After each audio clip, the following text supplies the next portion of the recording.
Hello everyone, welcome and thank you for coming back to listening in.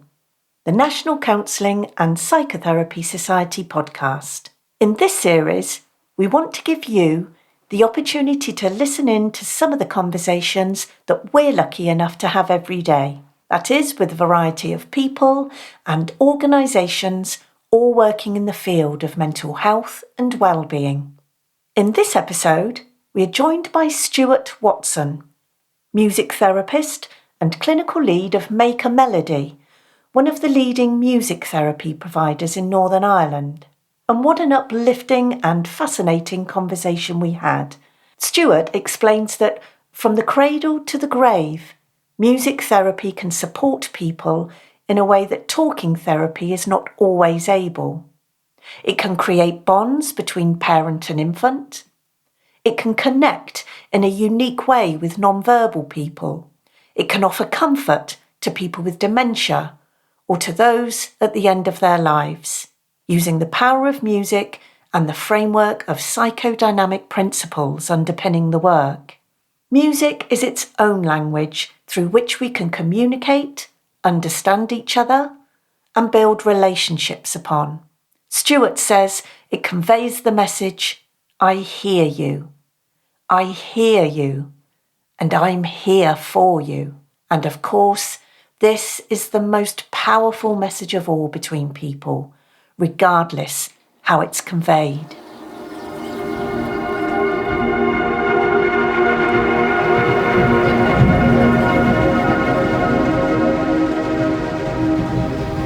I suppose that the best place to start, if it's okay, Stuart, is just a little about you and your background and how you've ended up doing this. I was thinking about it this morning, actually. Do I imagine that it starts with a love of music and that transforms into how to use that? I don't know. Yeah, I would imagine so. For the most music therapists, I would imagine it starts with the love for music. This is more because you're probably more interested in music when you're 8 years old than therapy. Exactly. I would imagine, for the most of us anyway. So I suppose I grew up going to classical lessons and whatnot and got a real passion for music. And then I was in a special needs school here in Northern Ireland working as a classroom assistant and just loved seeing the music have an impact on the young people with motivation for engagement and just seeing how music brought some kids to life, whereas maybe other means of communication didn't. So that was kind of my first experience of using music maybe functionally rather than just, expressively or for enjoyment. But quite informally, do you mean almost? That you were just... Because I don't know, your instrument is... What do you play? So at the special school, it was using the trumpet. So I was using the trumpet just to engage and interact with the young people. It wasn't music therapy at this stage. This is just me in my role as a classroom assistant, bringing my own music and bringing me into the role. I understand. And then just in a very organic way, you were watching the reaction and the response the children were having to it. Okay. And that was my first kind of glimpse into the power of music to be used.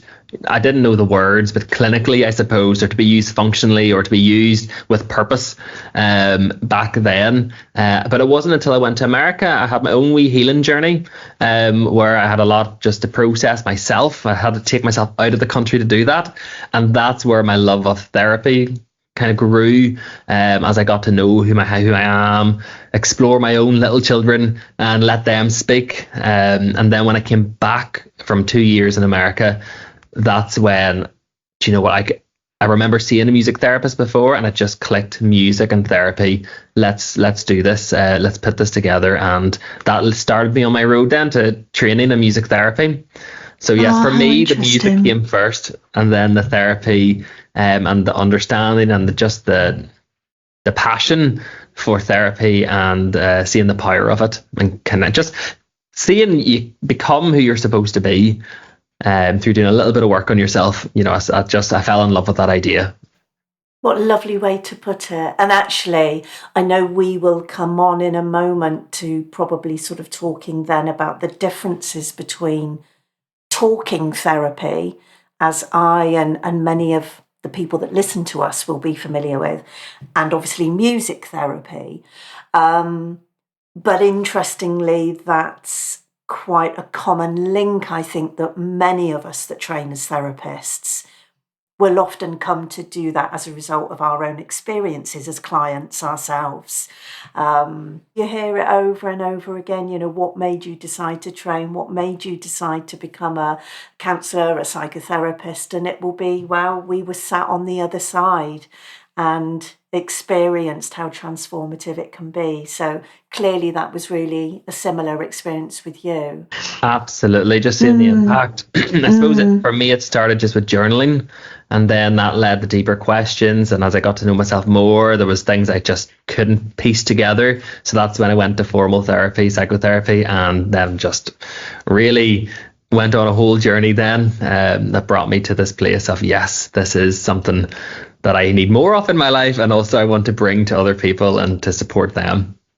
So you came back from the US and made this, sounds like a pretty significant decision about what you wanted to do next in your life. So if it's not a really stupid question, Stuart, how does one go about training as a music therapist, and what does that training involve? I had to ask myself that question too. Because at the time, I had no idea. So I looked into it. It is a master's course, and it has to be a master's course in one of, I think there's about 7 or 8 universities across the UK that offer this course. It's not yet in Northern Ireland, but I hear it is coming. So that's very exciting for Northern Irish and people in Northern Ireland. But yeah, so I went across to Queen Margaret University. It's a 2 years full-time master's or 3 years part-time master's. And obviously you have to have your undergrad. Most have undergrads in music, but we are developing the profession that it's not just music as an undergrad. Some in our course had English as a background, but you just have to have a proficiency in music. If we're going to make music and respond to people musically, there needs to be a high level of a proficiency in your own musicking. But yes, it's a 2 years master's or 3 year part-time. And how proficient do you have to be in a particular instrument to be able to qualify in that sense? That's a good question. It probably is listed in our standards of proficiency, but off the top of my head, I think to be able to communicate through music is probably one of the main things. To be able to respond musically to another using an instrument. For example, can you be proficient on the drum, or as in like a hand drum?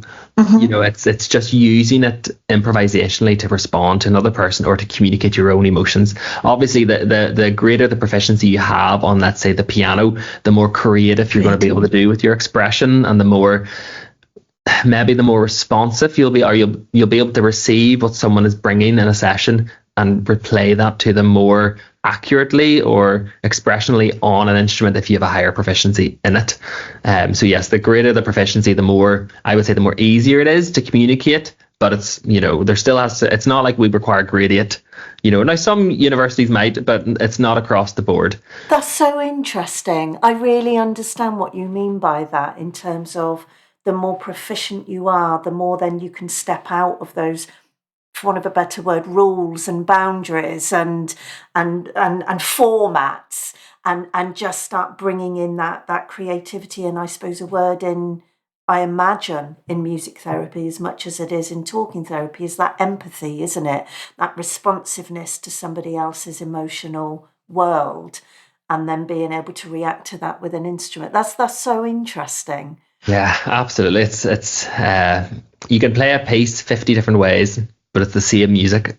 But it's all about, as you say, empathetically how you express it. And as not every person's the same. So when they come into our therapy room, we have, even if there are some with the similar issues, you're going to respond differently to how that person is perceiving them and experiencing them. Yeah. And so do you mind me asking, if we come back to the training then, Stuart, so most people are then going on to an MA course. They already have whatever level of proficiency is required in terms of their music abilities. What else then does the course train you to be able to do? Because again, I'm coming at this very much with that very that very basic understanding of what we know as core training in counselling and psychotherapy, and wonder whether that's a similar thing then that you will be learning, or whether that is something very different. No, I would imagine there are definitely crossovers and similarities. I suppose there's three main things that we learn. The first would be exploring what music means to you as a person, and how do you communicate music, how do you express yourself, and learning the different ways of improvising, so that it's not just playing a piece with a client, but how to actually use music functionally and a little bit different to what you're used to out of the box, so that when it comes to a clinical setting, you have much more freedom of expression to meet with your client and to match and mirror, who they are in the moment, and just to work with them. So that's a big kind of learning, because a lot of classical trained musicians anyway train classically, so they learn pieces, and it can be quite rigid. So just breaking out of your own comfort and going off beat, even not just playing a very straight rhythm, but so there's all that to break down and relearn different ways of making music, and what does actually music mean. So that is a big part of the course, and that really helps you connect with people through music. Then the other side of the course is and that is therapeutic in itself. But then we've got a lot of training in psychoanalysis. So the majority of music therapists will take their theory from concepts and principles in psychoanalysis, such as object relations, countertransference relationships, attachment theory, and different things. So we'll learn the core concepts within psychoanalysis. And one of the things that we did in our course quite a lot was psychodynamic working with unconscious processes, because a lot of the clients that we can work with are nonverbal. So it's looking at their unconscious processes. How are they making music? I'll get into that, I suppose, a little bit later, but that would be the other part of our course. And then the third part of our course would also be child development, because we work with a lot with SEN and learning disabilities. It's just what is the progression of development? How can we then come alongside in that in music therapy and work developmentally as well as psychotherapeutically? That's absolutely fascinating, and it helps me understand, like you say, we'll come on to that in a second, about working with non-verbal clients, or is it clients? Is that the term you would actually use? Traditionally clients, yeah. But it's where our language is changing more just to people. As I'm sure yourselves, it's there's big moves and power dynamics and whatnot to try and create that even relationship. But yeah, traditionally clients. And for the sake of this conversation, maybe just stick to clients, maybe. Okay. Yeah, whatever seems right for you, I think is what I would say. And another potentially stupid question, does it tend to mostly work with, I don't mean work as in how effective it is, but I mean in terms of the people you work with, will it tend to be children, young people more, or is music therapy appropriate also for adults? No, it's very much appropriate for adults. Okay. It's across all the ages. So you've got some music therapists working in neonatal, right at the very, very early stages of life. And then you've got, you're working with, sometimes you might be working with mummies and their babies, trying to build attachment and bonding. If they maybe haven't experienced a particularly good bonding themselves, and maybe it's not intrinsic to who they are. Then you could be working with adults in rehabilitation, if someone's experienced a stroke, a brain injury, or if you're just generally struggling with your mental health. And then right to the end of life, you've got people with dementia, or just end of life care in hospice, and you're just providing a means of expression or to communicate your last thoughts. And so we go right from start to end of life. I suppose that's the beauty of music, is music transcends age. It transcends so many barriers. And that's, if we can clinically harness that power of music, it really opens the population of who can attend therapy. What a beautiful thing, and how incredible that it goes as far sort of into those early stages of somebody's life with neonatal work, as you put it, all the way through. And of course, we know things like dementia and how responsive that is to music. Never mind, end of life care, which is certainly a background that I have, end of life care. So working in palliative work, so I can really see and understand that. And so, just to make it clear for people who are listening, so I'm speaking to you at the moment, you're in a school, and I know that's where the majority of your work takes place, is with children and young people. So was there a particular reason why you personally chose to work with that demographic, or did that just sort of unfold and you find yourself in this place sort of in a much more organic, natural way? A little bit of both. It probably happened organically. In Northern Ireland, there's probably a little bit more work in schools, or I suppose we're still building awareness of what music therapy is, which is why doing the likes of these conversations are great, because we can build awareness. But your SEN schools are very aware of the power and the benefits of music therapy. So they're always looking for music therapists to come in. So I suppose when I graduated, organically, I naturally went across to SEN schools because there was openings available. Yeah. And to be honest, I've just fallen in love with the work, and I really love seeing when you get responses from a child that maybe wouldn't typically give a response to other means, and how you can then work therapeutically with them. And I know, just these children might not have access to counselling because they may be nonverbal, or they may just not be able to have that type of conversation. So to be able to come alongside a child who's been through trauma, or who's in the care system, or has just had a really hard family upbringing, or an experience of bereavement, and give them a means of, I want to process this with someone. I've really fallen in love with that idea that we can be that processor with them, that we can be that support. Oh, isn't it wonderful to be able to do something like that? And I think it's really important for people like myself who work in talking therapies to really be mindful of the fact that it isn't for everybody, for whatever reason. And so the fact that there is play therapy or music therapy or all manner of different approaches and ways that we can touch the heart of somebody, or reach their heart, reach their soul, I know is a phrase you've used, and help them, as you put it earlier, know themselves better, or release some of that trauma, whatever that might be, process these things. It's really important to be mindful it isn't always talking therapy that's the right or appropriate thing. So this is such a lovely reminder for us to hear you describing. And you always, I know we've only spoken a few times before, Stuart, but you always describe it. And I can tell you're almost sort of champing at the bit now to come on to the part where we talk about the actual work, which is just so lovely because it says everything about how you feel about it. And it's lovely to know that people that will listen to this will have that knowledge and awareness of it through you in that sense. So thank you for that.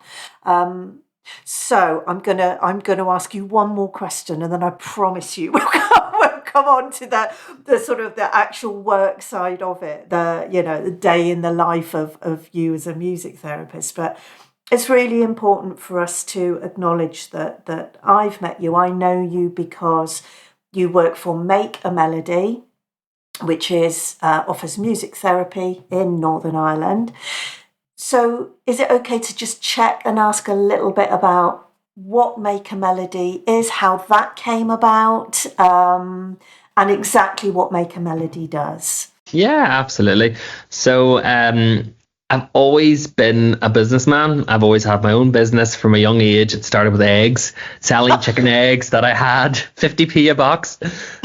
So people were getting a bargain. I would cycle around the country and deliver my eggs. So I've always wanted to own my own business. That part of me has always been quite strong, which is usually quite not as typical with therapy working, because most therapists prefer not to have to do administration or as much of it, but I do thrive in that world as well of administration.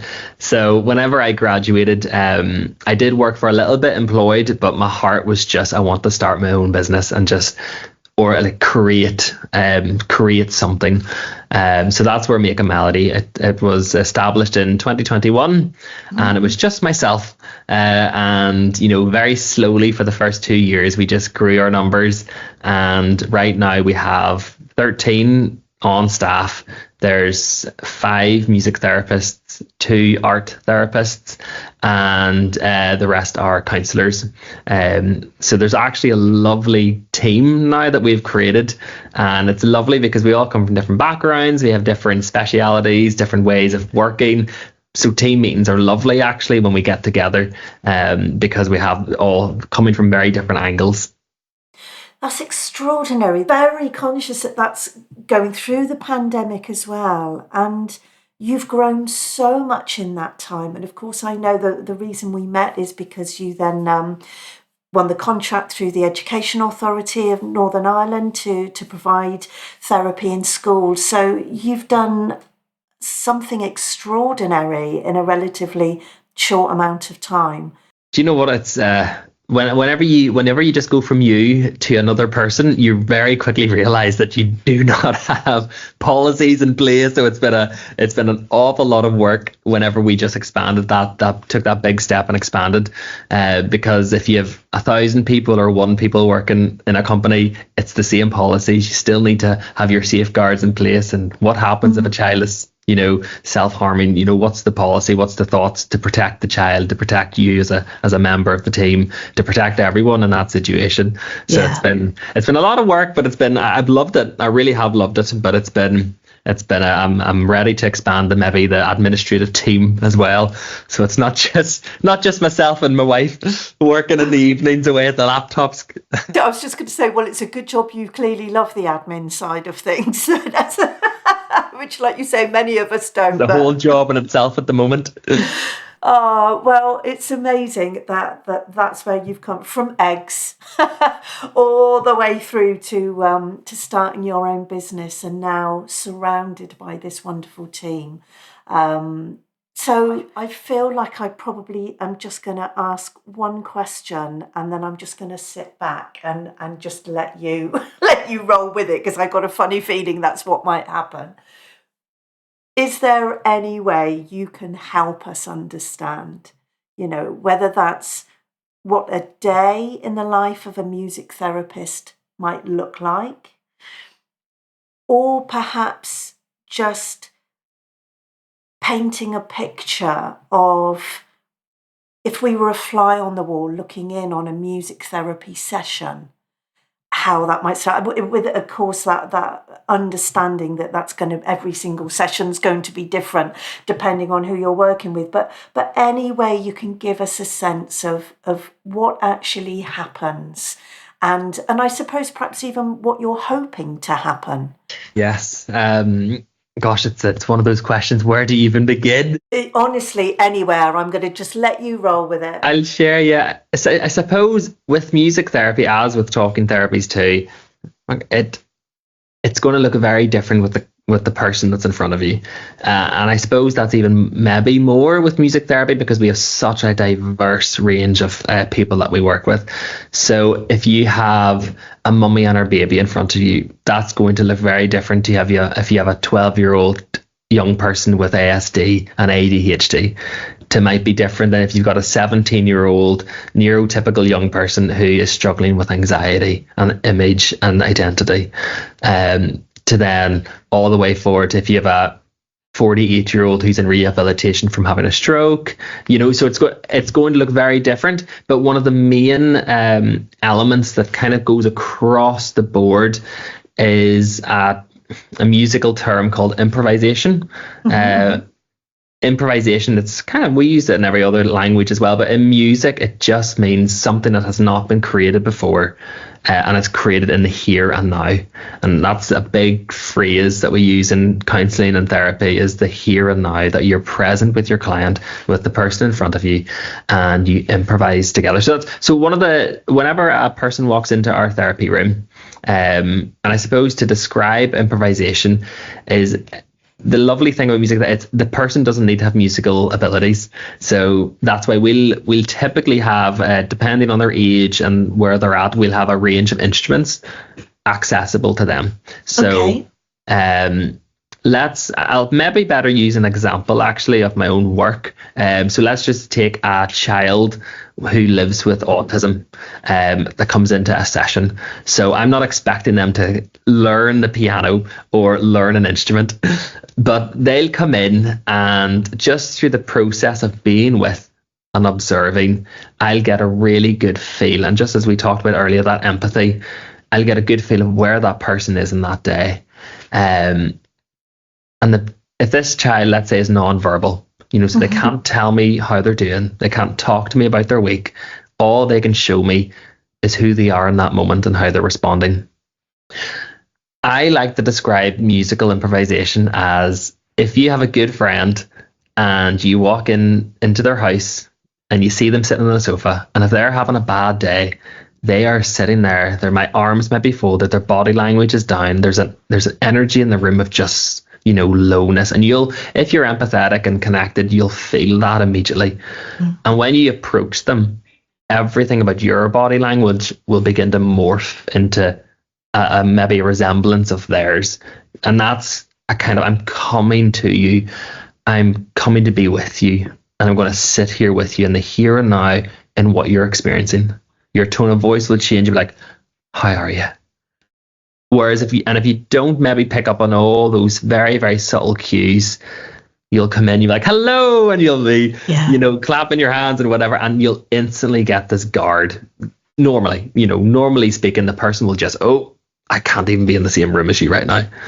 So in improvisation and in music, whenever we meet with a person, our music will begin to morph and mold into the cues and the unconscious processes, and whatever is happening with that young person, we will just begin to mold and meet them where they're at. And then in that place, we're in the music, we're saying, I hear you, I hear you, I hear you, and I'm here. I'm going to validate your expression. I'm going to validate how you're feeling, but you are heard. And a lot of these children with ASD and maybe who don't use words, maybe don't often get to really even just feel that first thought of, oh gosh, you're hearing me. So if they come in, and even if they're starting to play the drum and it's very energetic and it's very enthusiastic, we can take that same energy and I can reflect that on the piano. And it's just, I'm here. All right, we're here. Like we're energized today. And it's just that we're it's the meeting in the music that young person or whoever it is, like, you hear me, okay, you're with me. And then we can get into the work. Then we can start improvisationally processing what is it that's causing you to be upset today, or if there's trauma, and just really help them process that over an experience of just rewriting experiences, relationships. Working with that transferential relationship is really important when working with a child who maybe can't speak.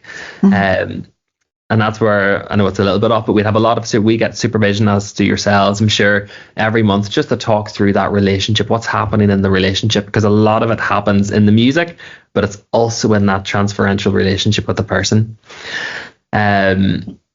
So yes, I suppose if we'll first meet a client or a person, and we will usually meet with them for 3 weeks.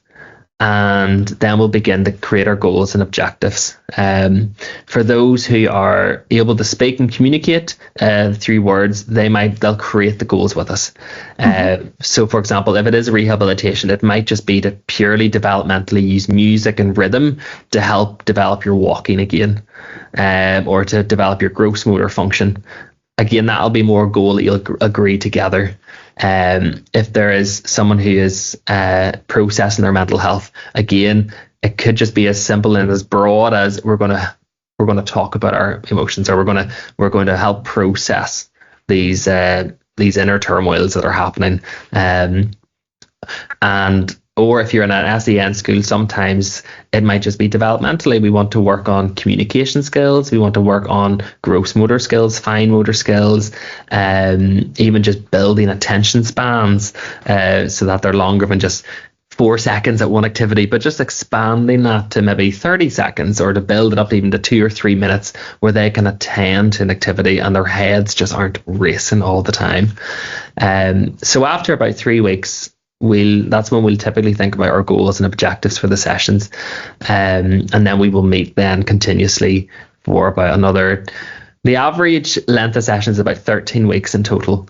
But, there are some clients that we work with, I've worked with for years. There's some that's shorter than that. It just depends on the person and what the need is. On a weekly basis? A weekly basis, yeah. Okay. Typically on a weekly basis.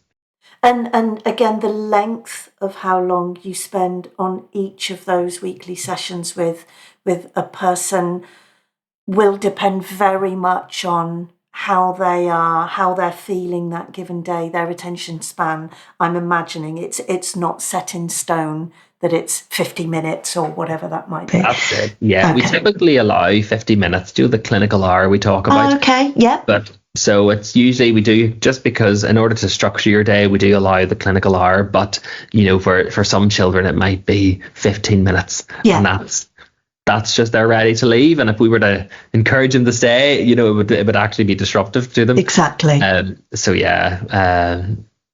It just depends on the person, and again, it depends very much on who you're meeting with. Again, if you're with someone in rehabilitation, they might do a little bit longer, or again, it might be a 10-minute session. Just we're going to focus on this part of the body, and we're going to use rhythms and drums and movement to try and build up those motor skills again.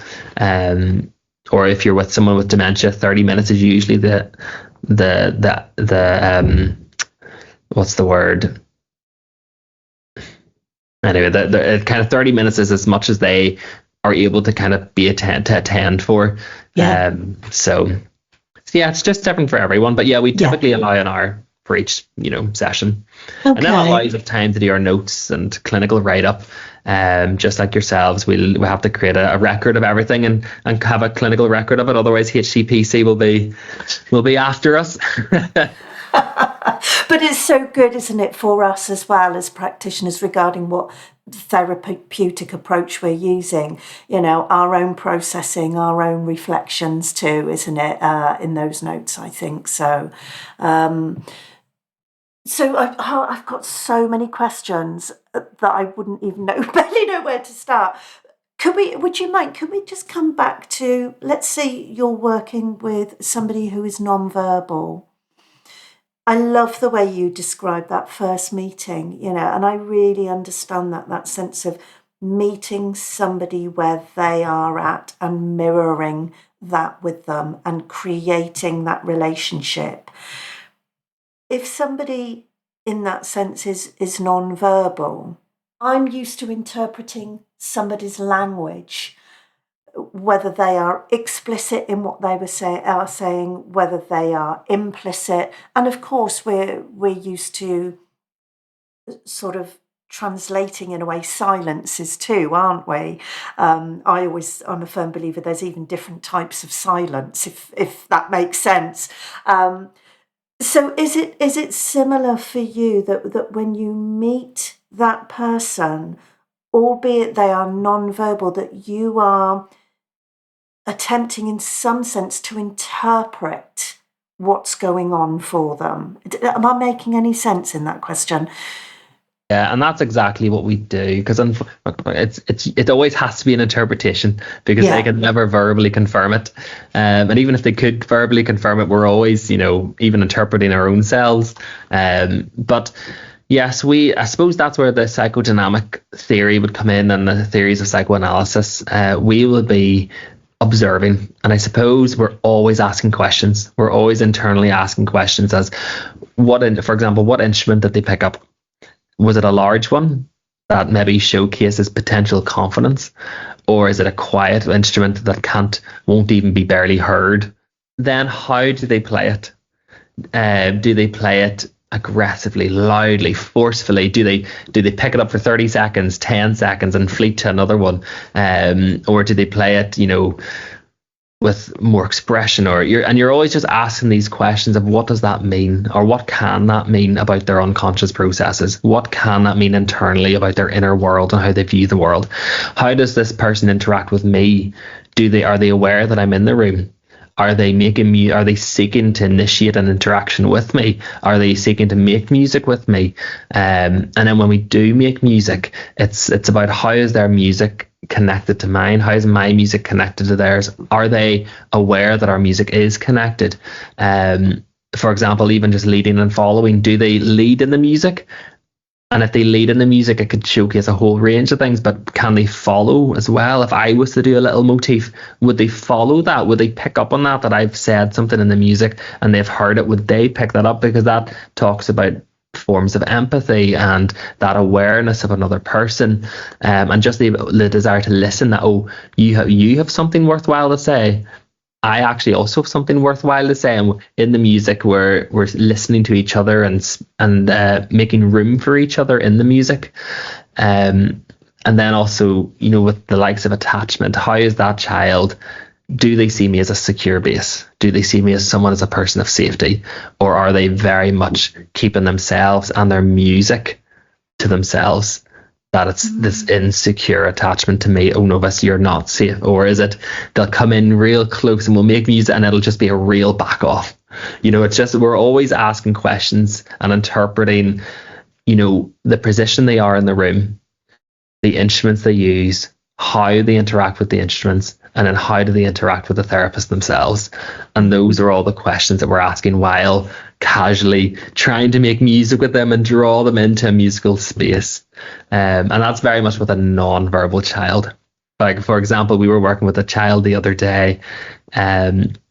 Whenever when we started working, I would ask a question, and we were actually co-leading this with another therapist. There was two of us. It was when we would ask a question that, as in a choice of instrument, the child just, you could see the anxiety rise in them and just the overwhelmness of being asked a question by these two adults. And as the weeks drew on, they became more and more comfortable with answering those questions, and instead of just saying yes, yes, yes, or not really making a choice, but it was just this automatic response out of fear, just this fear response. Yes, yes, whatever you need, whatever you need me to be. Over time, we hope, well, from their behaviors changed to actually they began to say, actually, I don't want that. No. And I know they weren't maybe using as much verbal, but it was the actions of them were speaking. But through doing, I know it's a little bit different, but through them, we always do an initial assessment before we meet, for example, a child in a school, and we got an understanding of their background at home. And we understood that the parents had separated, and there's a lot of voices trying to get them to pull them in different directions. So in the music, when it came out, there was this seemingly, I don't know how to please two people. I don't know. I just, yes, okay. But it was this panic almost, because they were looking at both of us, and it seemed that there was this fear that I can't be what you both want. I can be what you want individually, but I cannot be what you both want together. But they don't have a means to express that verbally. So we have to make these interpretations in the music and how they're responding to us as practitioners and in the music, and just give them almost a corrective experience that actually you can, just be yourself, and that is pleasing. Your decisions are pleasing, whatever you decide to do, and just reaffirm every decision they were making in the music, no matter how small it was, even if it was just changing the instrument. It was just this affirming and validating their expressions. That's such, a wee example. It's such a powerful account, reminder of the weight that some of the children around us carry in their lives, in their little hearts, and not knowing what to do with that, not knowing how to translate and communicate that. And here you are, using music as the language through which they can communicate, whether they have language as a skill of their own or not. Music is that language, isn't it? In your work, I'm really understanding that better now, and that's just such a brilliant example. I'm thinking of the email you wrote to me. You described it so beautifully. You talked something about, again, particularly about non-verbal people, and you talked about the weight of emotion attaching to their soul, as you put it, and how difficult that can be to process. And so to channel it through that music, through those instruments, but it's so easy. Well, it's not so easy. Sometimes it's easy to forget that when you're working in an SEN school, and it's very much about development and progression and reaching the next target, reaching the next milestone. It's very easy to forget that each of these children have a soul, and each of these souls can have experiences attached themselves. They can have trauma attached themselves, and it's easy to overlook that when we're very, not always, but in education we can be quite focused on development. And a lot of the time our development can be stunted because of what's attached to our souls, and it just gives an outlet for these children to process what's it like to be separated from a parent, what's it like to have a bereavement, what's it like to live in care. Because unfortunately, a lot of our children do live in care because of family breakdowns and whatnot. And there's an awful lot of loss, even just the loss of being able to speak, the loss of being able to be in full control of your body. If you have other dystonic movements that you have no control of, there's so much emotional attachment that comes from living with a disability or ASD or whatever our young people live with, that sometimes, or often I should say, can get overlooked in an educational framework when the focus is on development. We talk a lot, don't we, about seeing somebody, seeing a person and seeing their lived experience. But I think I really understand what you mean, that needs to include an emotional life is included in that. And again, like you say, somebody with a disability of whatever sort, or who is non-verbal or ASD or whatever that might be, that their emotion lives in all of us. And it's not just seeing that person and seeing what they're bringing, what they have in their life, but it's seeing that emotional life that they're living too. What an extraordinary job that you do. It's sort of, I can only speak for me personally, but it very much feels like a Venn diagram of course there are similarities in the work we do, but it almost sounds, and maybe it's just because you're so brilliant at describing it and are so passionate about it, but like there's this added layer of depth to it somehow when you bring music into the equation and this whole other language that you're using to build that relationship, which sort of, if it's okay, Stuart, leads me on to another question that's in my head. So you talked about around sort of 13 sessions, again, very much depending on the person you're working with. What about endings in music therapy? So of course we all know that endings are something that we manage very carefully and very sensitively in therapy. Is that any different in the work you do? Or again, I'm thinking particularly with somebody that's non-verbal and you've built this relationship. Is there anything different that you might do in music therapy to manage those endings when you know it's coming close? A lot of the time our endings would have to be more visual response to an ending. For example, working with children, you can have little chains and you take off a chain at the end of a session, and as you get close to the top there's getting less and less chains, and you can make a song about it and the song's getting shorter and shorter and shorter, and then hopefully there's a communication of sorts that we're coming to the end that these chains were running out of sessions, that were coming to a close. That's one way that we can tend to do it. But yeah, it can be tricky to communicate an ending to these children who are maybe more profoundly disabled. It's just a little bit harder, but we try our best just to be as visual as we can in the endings, and just, we do speak it too, and we just let them know we're coming to a close, and in the weeks ahead, much like yourselves. But we try as much visual representation as we can. Oh, that's so interesting. And do you mind me asking how that is for the practitioner, for the therapist, for you, your colleagues, knowing that and again, we all acknowledge for ourselves we have our own unique relationship with a particular client or person that we're working with, and we work through our own endings through supervision or whatever with that too. But when that's not always possible in that very explicit way with a client that obviously you're describing, does that have a tendency to leave for you to come away and that sits with you? Or is it sort of par for the course in a way, and it's just something that you understand is in the nature of the work? No, it very much can. Again, it's person specific, but yeah, I think it can be really... it's come to an end, and especially if you're not even, sometimes if you're working, there are times when you do ask yourself, like, what, like, did that create a corrective experience, or did that help support them in whatever way?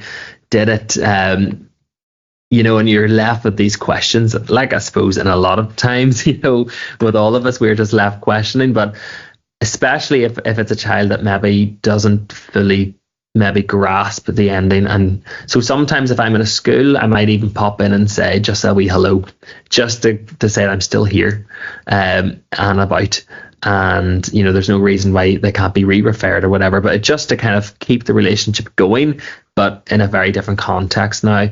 I don't know if that's more for the child or for me, but I do think it's maybe beneficial for both of us. But just to say that he's not gone, he's here and he's dropped in to say hello.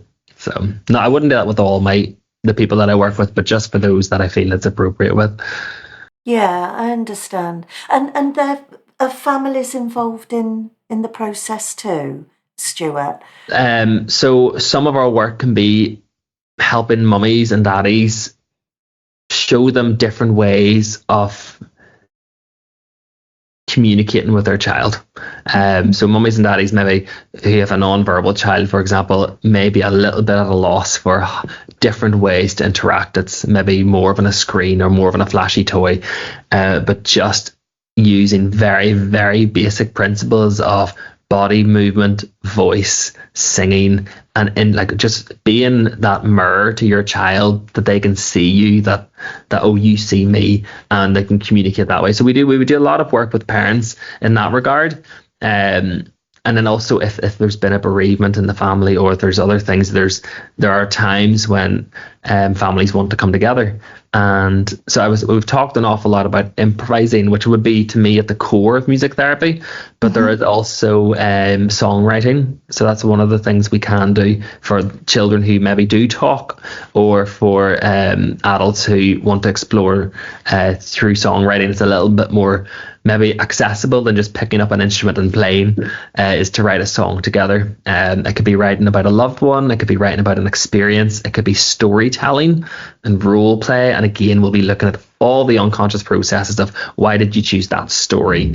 We'll be then with that type of client, you can ask a little bit more interpretive questions. So you can say, oh, I noticed that you've written about this and this. I wonder what brought that into your head, or why was that in your head in this scenario, or why did you choose that instrument to reflect this person in the song?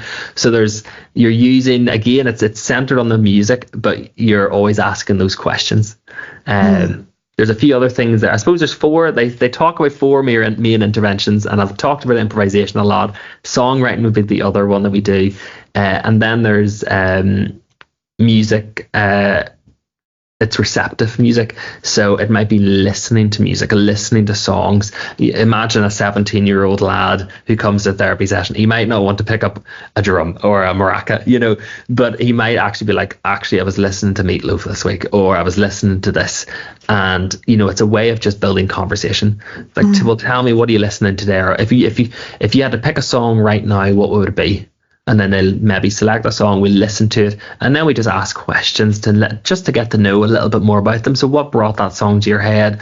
Just a bit of lyric analysis. I noticed that the lyrics were about this. What does that maybe reflect in you today, or how do you perceive that? And it's just using music as a conversation basis then, and then all your theory will begin to kind of play out through that. And then the last one we would do is recreation, and that's recreating familiar songs. For example, if you're with a 17-year-old lad, and then he actually gets to this where he wants to play the song, or there's a certain song that means a lot to him, it reminds him of a person or a time, we might play that song together, and then reminisce or talk about it.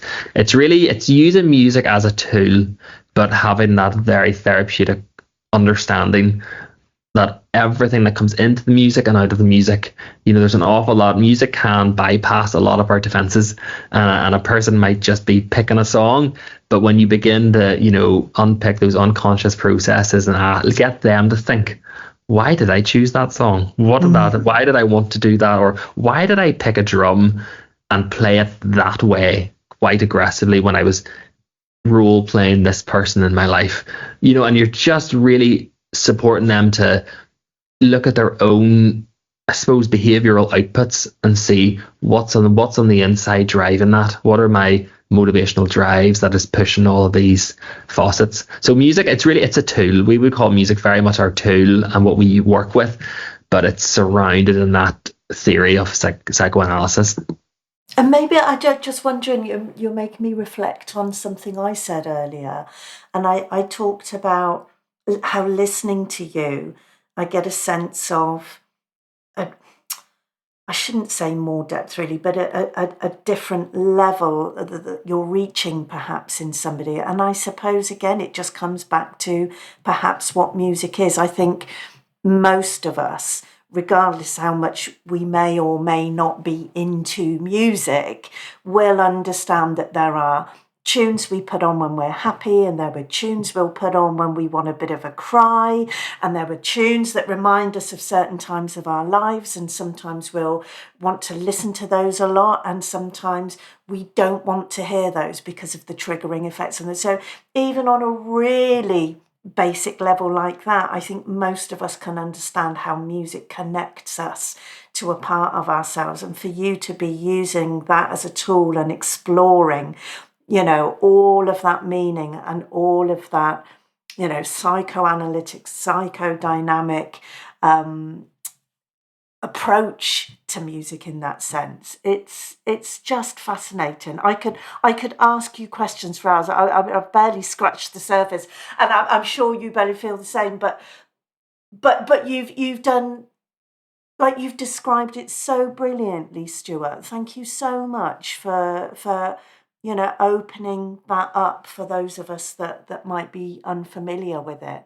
Are there, I don't know if this is a bit of a rotten question, are there any particular resources or further reading or somewhere we can signpost people to if they wanted to learn more about this? Yeah, so there's a really lovely book that I think is a really good insight into the power of music. It's called This Is Your Brain on Music by Daniel Levitin, or Levitin. I'm actually not sure how you pronounce it, but it's This Is Your Brain on Music.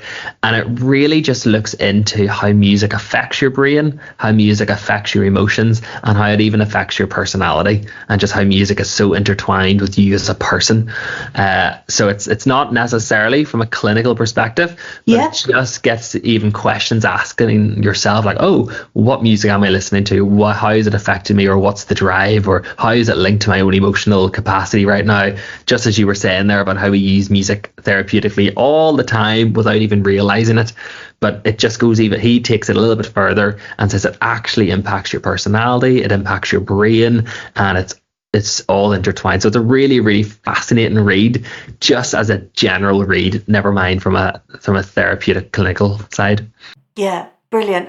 And just out of interest, if anybody's listening to this, they might already be a counsellor or psychotherapist, but wanted to go on. Perhaps they're thinking, well, I play grade 7 or 8 piano or something like that. And actually, I'd never thought, would they still then go through the training that you've already described? Do you think they would just apply in that usual sense to one of these MA courses, and that would be how they would perhaps? So that's it's music therapy. We're very blessed to be protected in the UK. So you have to have done a course, one of the prescribed courses, in order to get your title as a music therapist. So yeah, if you're a counsellor or a psychotherapist and wanting to develop even your approach, there are some courses out there that gives you a further insight into music therapy. But to actually use music therapy as a title or anything like that, it would be through one of these master courses. Yeah. But you'd have a heck of a lot more understanding before you'd even begin. Yeah, I understand that they'd be starting off from a different place. Yeah, of course. And what about you? What about when you step out of work mode and you need to decompress and you need to exhibit some self-care, look after yourself a bit? What do you do in that time? Are you listening to music yourself, or do you prefer a bit of peace and quiet? Yeah, I actually prefer quiet. Or, well, my preference would be instrumental music. I find lyrics and music to be quite a lot, actually. So, see, my go-to self-care would be instrumental piano music. And that's when I just relax. Read a book. My wife got me into this genre, romantasy, which is fantasy romance, and I'm taken to it by storm. I'm a real romantic at heart, so, and just a wee bit of magic thrown in there, it just brings both sides of me alive. But yeah, no, to relax and fully just unwind is put some instrumental music on and read a book. Yeah. Get away from reality and get into a fictional world of magic and romance. So it's a bit of escapism and something sort of peaceful, quiet, and soothing and calming. That's it, yeah. Or a spa, one or the other. But one's a little more accessible than the other. Is there anything else that you feel you'd like anybody to understand or to know about your work? Or do you feel you've sort of, as much as we can in the course of an hour's conversation, do you think it's pretty much covered it all? Gosh, I suppose one of the things that comes to mind is that in this country anyway, people see music therapy as a form of entertainment or a way of just engaging people. But just knowing that we do have that clinical side to us, I suppose we're always trying to promote that we are a clinical therapy within healthcare. But then on the other back of that, there's also this view that it is just for children, or it is also just for people with SEN. But no, it's just that it's so encompassing, because as you talked and we've discussed, music is so encompassing for us all.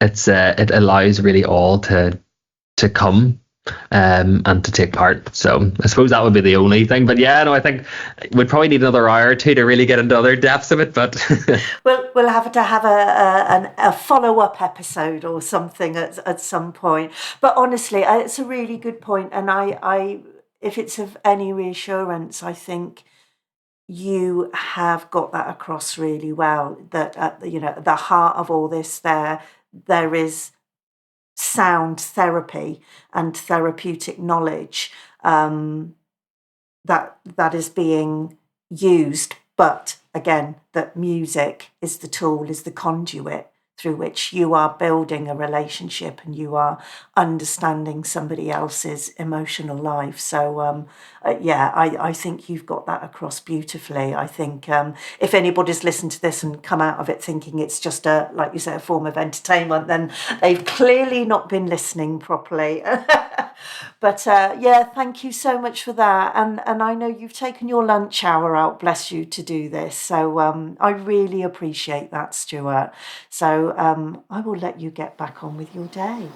Rob, Faye, lovely to meet with you. Thank you so much.